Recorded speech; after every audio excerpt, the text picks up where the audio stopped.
Esse é um vídeo muito difícil de gravar, mas é necessário. Eu sempre sonhei muito com a medicina, mas em certo momento ela estava me adoecendo. E hoje eu quero contar essa história com sinceridade. Eu entrei no pré-vestibular enquanto eu trabalhava. E por 3 anos eu tive essa rotina dupla de trabalhar e estudar. Até que eu tomei uma decisão. Eu saí do meu emprego e passei 1 ano apenas estudando. Foi aí que eu consegui passar. E eu pensava que quando eu passasse, meus problemas estariam resolvidos. Tadinha dela. Ninguém me contou o quanto seria difícil dentro da universidade. Eu entrei na medicina cheia de sonhos, de força, de fé, mas eu não sabia o impacto que isso teria na minha saúde mental e emocional. Havia uma idealização de que quando eu passasse, meus problemas estariam resolvidos. Bastava estar dentro da universidade, que o tempo ia passando, os períodos iam passando e logo eu estaria formada. No primeiro período, eu já fui bombardeada com cerca de 9, 8 disciplinas, carga horária fechada, manhã e tarde, estudava o dia todo, trabalhava à noite, regime de plantões noturno. Aos sábados, eu liderava 2 células, uma pela manhã e outra à tarde. Participava de 1000 ministérios ao mesmo tempo e pensava que eu iria dar conta de tudo. Eu acho que eu me sentia que eu queria ser a Mulher Maravilha, só pode. Porque eu pensei que eu ia continuar nessa rotina frenética e eu ia conseguir dar conta de tudo. Mas o meu corpo não pensou a mesma coisa. E eu esqueci de contar que eu também fui pedida em noivado e casei no 2º período da faculdade. Agora imagina aí, tudo ao mesmo tempo. Você tendo que sair de casa, da casa da minha mãe, que fazia tudo para que eu só estudasse. E agora eu seria a dona de casa, eu que teria que fazer tudo, que teria que limpar a casa, fazer comida, lavar roupa, cuidar de marido, e ainda tinha que estudar. As provas da faculdade começaram a chegar, e eu nunca imaginei que seriam tão difíceis. Eu pensava que o Enem que era difícil. Mas quando eu entrei na universidade, eu vi que você tinha que estudar o mundo inteiro só para uma prova. O sono do plantão, o meu corpo sempre alerta, o meu sistema simpático ativado o tempo todo, porque eu não descansava. Eu sempre estava fazendo alguma coisa. E quando não tinha nada para fazer, eu inventava alguma coisa para fazer. Para ver se pode. Nos meus plantões noturnos, na emergência, eu dividi horário com outras 2 técnicas. Nós éramos 3 ao total. E quando era meia-noite, começava o revezamento. O primeiro horário era de meia-noite às 2 da manhã, o segundo de 2 às 4 e o terceiro de 4 às 6. E 6 horas da manhã retornavam todas ao posto.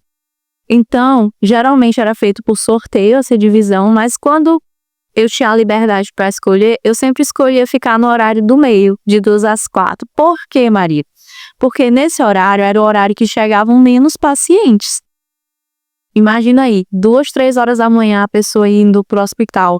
É porque a pessoa está passando muito mal mesmo. Porque se for um problema simples de resolver, geralmente a pessoa vai esperar amanhecer o dia para poder buscar atendimento. Então, com essa lógica, eu ficava nesse horário porque eu imaginava, não vai chegar pacientes, se chegar vão ser poucos e eu vou conseguir dormir. Mas o que acontecia? Eu ficava naquele sono quebrado. Eu ia me deitar meia-noite, 2 horas eu já levantava para poder ir para o posto e ficavam chegando pacientes. E sempre que chegava um paciente, menos de 1 minuto eu já estava de pé ali, pronta para aplicar a medicação do paciente. Então, meu corpo ficava sempre naquele sistema de alerta. Na hora que alguém chamava, eu já levantava logo, já estava a posto ali. E 4 horas voltavam para o repouso, depois levantava de novo. Enfim, eu não tinha horas contínuas de sono. Eu sempre ficava nesse sono quebrado. Dorme, acorda, dorme, acorda. Enfim. E o que isso tem a ver? Quando eu deitava, eu não conseguia entrar em um sono profundo. O sono profundo é o sono REM. Essa sigla significa rápido movimento dos olhos. E o que é esse sono REM? É uma fase do sono que ela inicia depois de 90 minutos aproximadamente ali que você pega no sono, 1 hora e meia. E essa fase é a fase do sono mais profundo, é onde realmente você consegue ali descansar de verdade, os seus músculos relaxam. É a fase que ocorre a maioria dos sonhos, onde as memórias são consolidadas, onde ocorre a regulação emocional. Então, esse sono ele tem um papel fundamental na memória e no aprendizado. E por eu não acessar muito esse sono durante a noite, quando eu amanhecia no outro dia, eu amanhecia quebrada, por conta desse sono fragmentado. Corpo dolorido, a mente cansada, não conseguia me concentrar nas aulas, dificultava o meu aprendizado, tudo por conta dessa falta do sono profundo.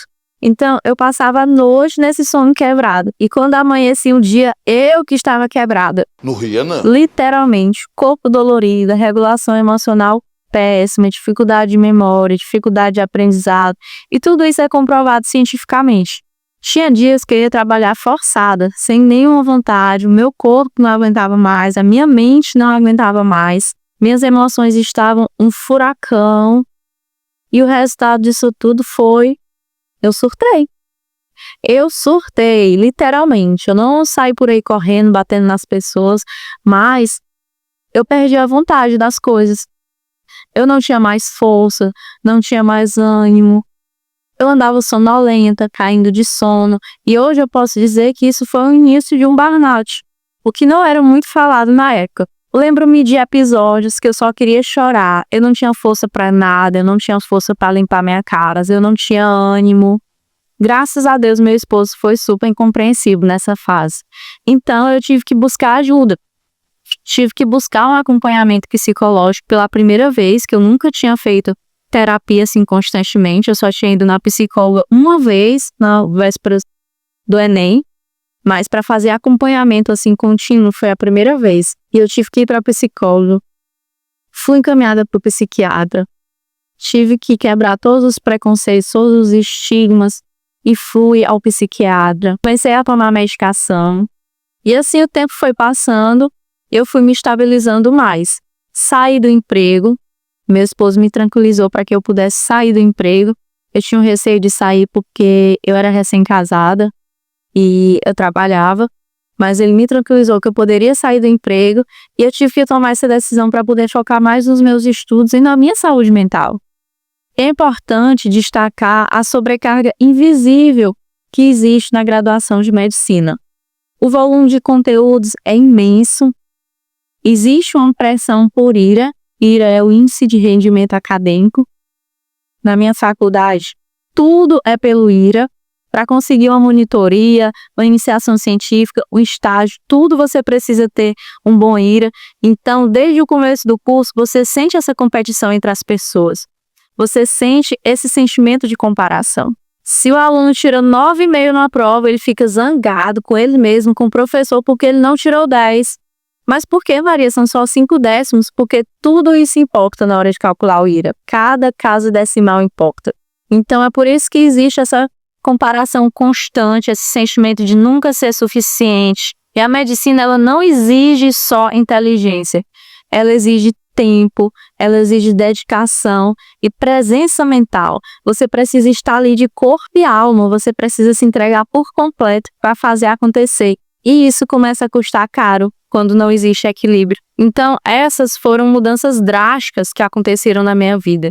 Eu tive que sair do meu emprego para poder focar mais. Tive que fazer algumas abdicações sociais, porque eu não conseguia estar em todos os lugares ao mesmo tempo. Eu até tentava, às vezes eu marcava 2 compromissos no mesmo horário, eu pensava que eu ia conseguir sair de um, correr e chegar no outro, mas às vezes eu não conseguia.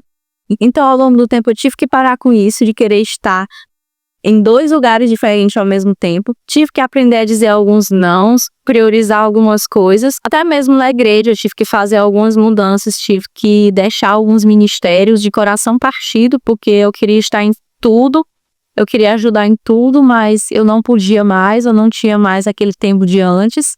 Então, das 2 células que eu liderava no mesmo dia, eu tive que deixar uma, tive que ficar só com uma. E até mesmo na minha vida pessoal, eu tive que fazer algumas mudanças, algumas renúncias. Passei a estudar todos os dias, domingo e feriado, coisa que eu não fazia antes. Eu não estudava, eu tirava o domingo inteiro para mim, mas eu tive que começar a estudar nos domingos também.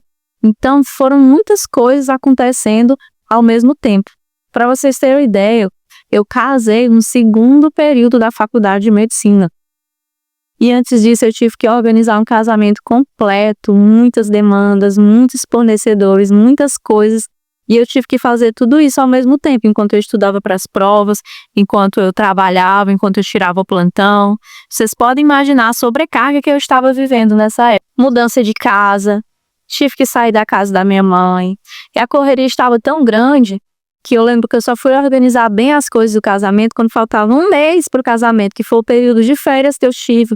Foi aí que a gente foi atrás de uma casa. Foi então que eu fui procurar meu vestido de noivo, fui encontrar meu vestido. Faltavam 15 dias para o casamento, 2 semanas. Qual é a noiva aqui? Com 2 semanas ainda não sabe qual é o vestido que vai usar. Pois na minha vida foi assim, porque a correria era tão grande, era tanta coisa para conciliar que teve que ser assim. Mas, graças a Deus, deu certo. Então eu tive que enfrentar essa nova rotina conjugal, tive que aprender a ser esposa, estudante, trabalhadora, adulta, tudo ao mesmo tempo. Foi muita coisa acontecendo de uma vez. Então, quando a mente e o corpo não aguentaram mais, eu tive que pedir socorro. Eu tive que pedir socorro devido ao cansaço extremo, à sonolência excessiva. Meu sistema parasimpático, que é o sistema de descanso do corpo, ele estava hiperativado. Quando eu estava na véspera de uma prova, eu sentia um sono tão grande que eu não conseguia estudar. Eu não conseguia fazer nada, eu dormia até mesmo sentada. Eu tive que tomar remédio para ficar acordada. Meu antidepressivo era para isso. Eu tomava ele para ficar acordada, para conseguir estudar para as provas. Porque ele me deixava mais ativada, ativava mais o meu sistema simpático, que é o sistema de luta e fuga, que você fique alerta. Então, por conta disso, eu tive que tomar medicação por um tempo. O sentimento de ansiedade, de depressão, aquela tristeza extrema, eu passei por tudo isso. Ademais, existe também a culpa de adoecer por estar na medicina. Então, quando eu pensei em me sentir culpada por precisar estar tomando remédio, precisar fazer terapia, eu olhei ao meu redor e eu vi que aproximadamente 80% das pessoas que eu conhecia ali da minha sala também tomavam medicação. E eu fiquei assustada e pensei, eu não quero ser só mais uma estatística. Eu vi que aquilo era tão comum entre os estudantes de medicina, mais comum do que eu imaginava. Existe uma ideia de que o acadêmico de medicina precisa aguentar tudo, mas ninguém fala sobre o preço disso. Precisamos ressaltar que existe sim esse silêncio dentro do curso. Pessoas sofrendo calada, pessoas que passam por problemas, mas não falam, não colocam para fora porque tem o medo de demonstrar fraqueza, de parecerem fracas por estarem assumindo isso. E às vezes a pessoa não pede ajuda, a pessoa sofre calado e quando você vai ver já é tarde demais. Quantos acadêmicos de medicina já se suicidaram por aí, já fizeram uma besteira com a própria vida? E quem olha de fora não sabe a pressão que essas pessoas enfrentam no dia a dia. E bastante isso. Muitas pessoas que não expunham suas vulnerabilidades por medo. Mas hoje, depois de muita terapia e tratamento, eu estou aqui abrindo isso para vocês, porque é um assunto que precisa sim ser falado, porque isso acontece muito nas faculdades de medicina por aí. Então, hoje eu posso falar publicamente, a medicina me adoeceu sim, mas Deus e o equilíbrio me curaram. E o que eu aprendi com o adoecimento? Primeira lição, colocar limites. Chega de querer dar conta de tudo, de todos, de querer ser tudo na vida de todo mundo. Não dá.